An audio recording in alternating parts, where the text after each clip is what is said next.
ഒരു രൂപ മുടക്കാതെ അത് ഫുൾ ഓൺ കിട്ടുന്ന ഒരു ഡീസൽ 24-25 മൈലേജ് കിട്ടുന്ന ഒരു വണ്ടിയുമായാണ് നമ്മൾ വീഡിയോയിൽ ചെയ്യാൻ പോകുന്നത്.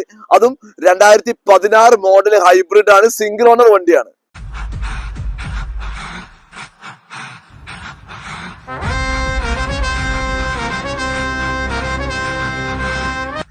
അപ്പോൾ ടയർ ബാക്ക് നോക്കുകയാണെങ്കിൽ ഏകദേശം 90% ടയർ ഉണ്ട്. MRF branded ടയറാണ്.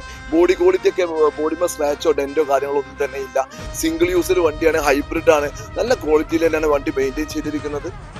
ഇന്റീരിയൽ പാർട്ട് നോക്കുകയാണെങ്കിൽ